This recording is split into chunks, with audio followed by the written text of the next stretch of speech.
जय गुरु जी। शुक्राना गुरु जी। सारी संगत को जय गुरु जी।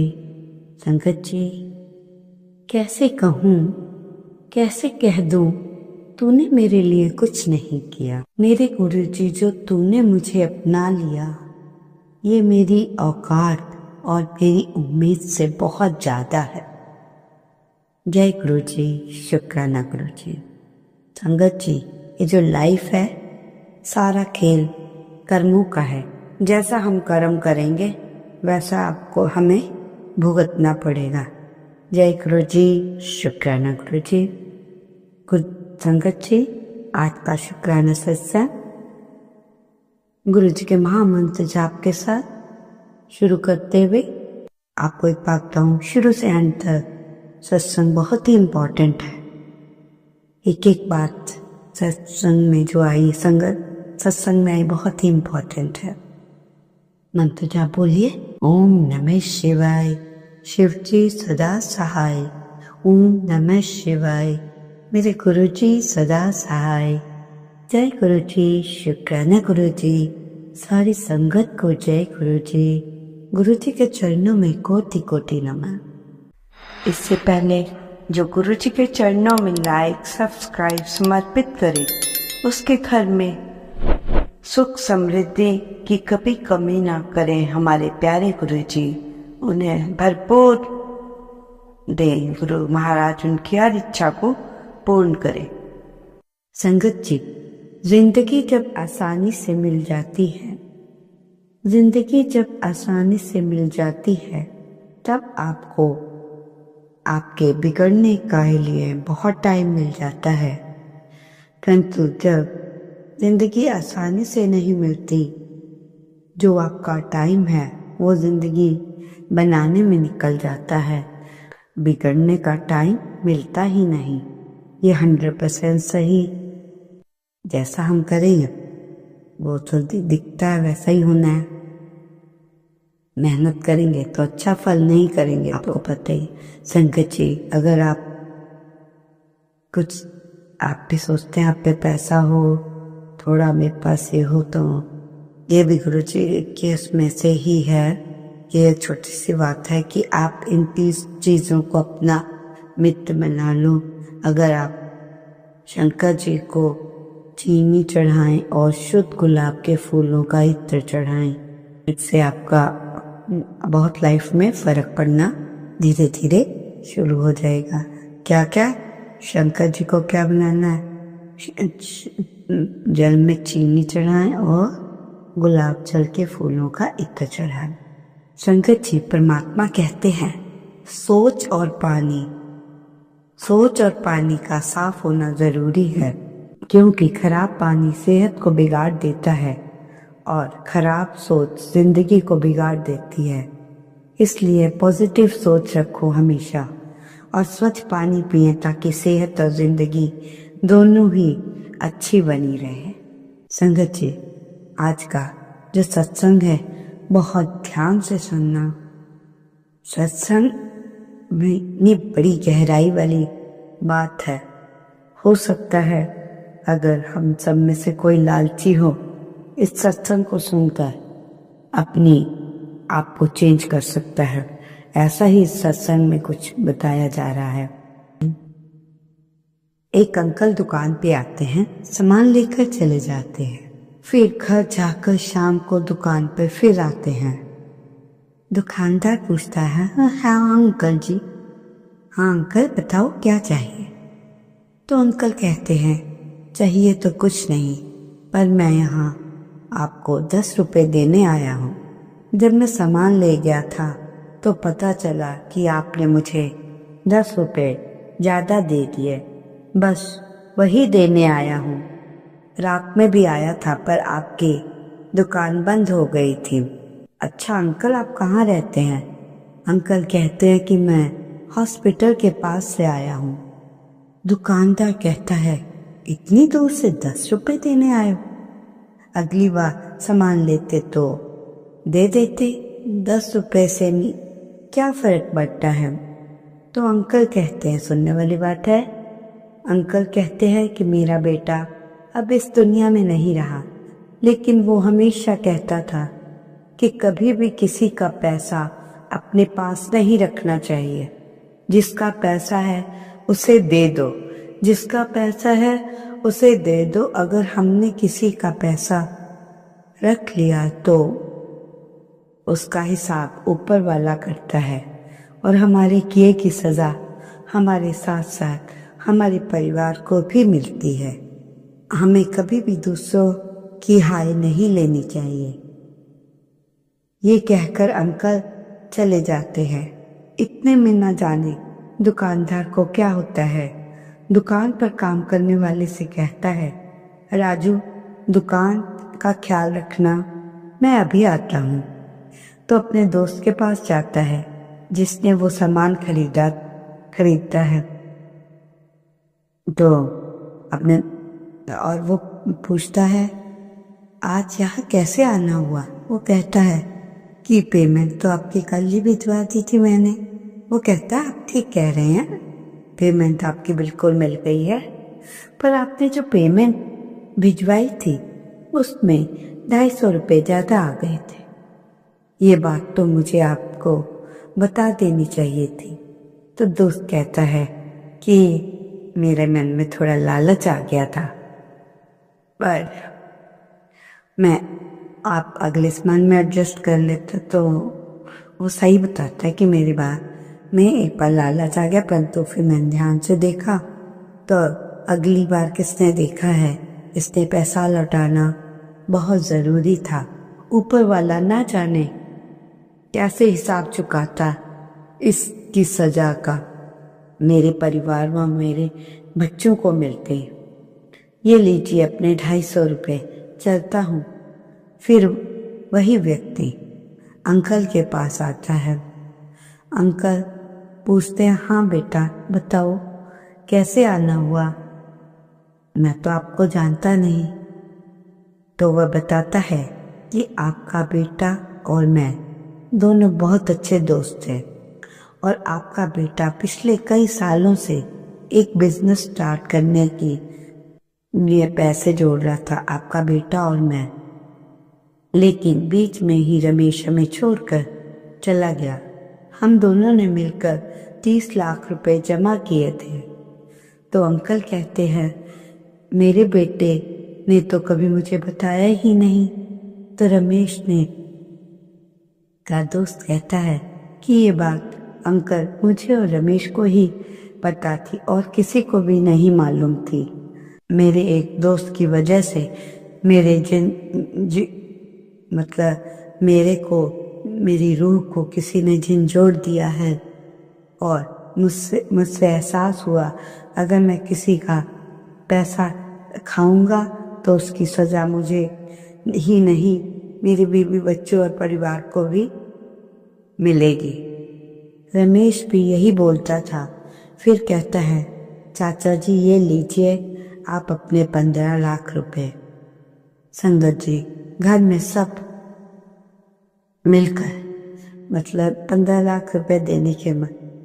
तो संगत जी आप ये सोचिए कि हमने आज के बाद अपने ज़िंदगी में एक नियम को बनाना है, चाहे लोग जैसे ही हों, पर हमने अपनी ज़िंदगी में बनाना, किसी का एक पैसा भी ज़्यादा आ गया तो वापस कर देना है। ना जाने ये 10 रुपये, 50 रुपये, 50 लाख कितनों में निकले। इसलिए अपने आप को बिल्कुल सही रखना है, किसी का फालतू नहीं खाना है। ठीक है संगत जी? इसलिए संगत जी, अगर आपका परिवार मिलकर रोज 10 मिनट कीर्तन शुरू कर दे अपने ही घर में, जिसका भी आप नाम जपते हैं, जपना शुरू कर दो। चलते फिरते उठते बैठते नाम शुरू कर दो। उसका फल ये मांगो कि हमारा परिवार सात्विक भाव से शुद्ध हो, इनकी बुद्धि शुद्ध हो। फिर देखो घर में पॉजिटिविटी कैसे आएगी, घर का वातावरण भी बदलने लगेगा। संगत जी, बड़ी ही अच्छी बात पता चली, सबको बताना चाहती हूँ। यदि आपके बच्चे पढ़ने में कमज़ोर हैं तो आपने का टेंशन नहीं लेनी। उनके तलवे में सरसों के तेल में सेंधा नमक डालकर तलवों की मालिश करें, जिससे उनके माथे का चक्र खुल जाएगा। संगत जी, कुछ और सी जानकारी। चाय में सौंफ डालकर पिया करो, कब्ज भी खत्म हो जाएगी, आप स्वस्थ रहेंगे। जुबान के नीचे कलौंजी के दाने रखने से ब्लड प्रेशर नॉर्मल हो जाता है। इलायची दांत के नीचे रखकर चबाने से दांत पत्थर जैसे मजबूत होते हैं। रात को सोने से पहले तलवों पर सरसों का तेल की मसाज से नींद बहुत ही अच्छी आती है और नींद की समस्या दूर होगी। संगत जी, आजकल तो शरीर में हर किसी के दर्द रहता है, जिनका सिंपल दर्द है। अगर कोई बीमारी नहीं है तो आपका आज का जो दर्द है उसको हम ठीक करने के लिए बता रहे हैं। आपने दूध में 2 टुकड़े दालचीनी, 2 इलायची, 2 लौंग, आधा चम्मच हल्दी पाउडर डालकर उबालें और उसे पीना है। शरीर का दर्द धीरे धीरे कुछ दिनों में ठीक हो जाएगा। पूरा शरीर सुंदर भी हो जाएगा, साफ हो जाएगा। संगत जी, देसी घी में चुटकी भर काली मिर्च मिलाकर दूध के साथ पी ले। इससे आंतों में फंसा मल भी नरम होकर बाहर निकल जाएगा। पेट साफ होगा, गैस कब्ज से राहत मिलेगी, चेहरा भी सुंदर होगा। किसी के घर जाओ, ध्यान से सुनना, किसी के घर जाओ तो अपनी आंखों को इतना काबू में रखो कि उनके संस्कार के अलावा उनकी कमी आपको ना दिखे। और जब उसके घर से बाहर निकले तो अपनी जुबान को इतना काबू में रखें ताकि उसके घर की इज्जत और राज दोनों सुरक्षित रहें। बोलिए जय गुरु जी। संगत जी, गुरु जी का मैसेज आया है कि अपनी जिंदगी गुप्त रखना सीखो। हर एक इंसान को खुशी, अपने दुख, अपने कमजोरी बताने की कोई ज़रूरत नहीं है, क्योंकि दुनिया सिर्फ तुम्हारे आंसू देखकर खुश होती है, तुम्हारी कमजोरी देखकर खुश होती है, उसका फ़ायदा उठाती है, तुम्हारी खुशियाँ देखकर नज़र लगाती है। इसलिए अपनी ज़िंदगी का हर पल सिर्फ अपने गुरु जी के साथ बांटना सीखो, क्योंकि जब तुम मुझे अपना हर दुख बताओगे तो हर सुख में तुम्हारे साथ खड़ा हो जाऊंगा। बोलिए जय गुरु जी। ऐसे गुरु जी के चरणों में कोटि कोटि प्रणाम। परमात्मा भगवान करे ऐसे गुरु सबको मिले। संगत जी, आपको कुछ आइडिया दे रही हूँ। जहाँ पर गर्ल हॉस्टल के सामने अगर आप पानी पूरी का ठेला खड़ा करोगे तो आपकी इनकम का सोर्स बनेगा।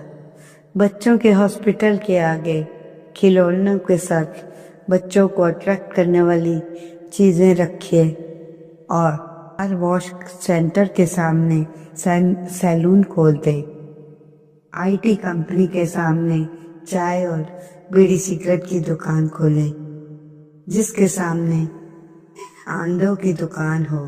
कोर्ट कचहरी के बाहर टाइपिंग और जेरोक्स की दुकान डालो। पार्क के बाहर आइसक्रीम का ठेला, फैक्ट्री के सामने टिफिन स्टार्ट करें। बोलिए जय गुरु जी, शुक्राना गुरु जी। गहरी बात, लोगों को क्षमा करके अच्छा जरूर बने, लेकिन दोबारा उन पर भरोसा करके बेवकूफ़ी मत करो। यदि आप एक ही पत्थर से कई बार ठोकर खाते हो तो गलती पत्थर की नहीं, वो आपकी मानी जाती है। संगत जी, मरने से पहले अगर हम कई चीज़ों को मार दें तो हमारा अंत अच्छा होगा। अब आप सोचेंगे कि मरने से पहले क्या मारते। ऐसा कुछ नहीं है। मरने से पहले ममता को मारो, मरने से पहले ईर्ष्या द्वेष को मारो। समाज में हम देख रहे हैं इन चीजों की चलन बहुत बढ़ रही है। तुम्हारी उन्नति को देखकर, बहुत धन दौलत देखकर, तुम्हारी गाड़ी साड़ी लाड़ी को देखकर, तुम्हारे परिवार की सुख शांति को देखकर, तुम्हारा बढ़ता हुआ काम देखकर लोग परेशान हो जाते हैं। लोगों की छाती पर सांप लौट जाता है कि हम इनका कैसे नुकसान कर दें। अगर उतनी मेहनत अपनी उन्नति पे करी होती जितनी मेहनत उन्हें नीचे गिराने में लगा देते हो। ये बिल्कुल 100% सही है संगत जी, इसमें 1 भी % बात गलत नहीं है। लोगों को समझाया जाए तो अपने को पता नहीं क्या समझते हैं।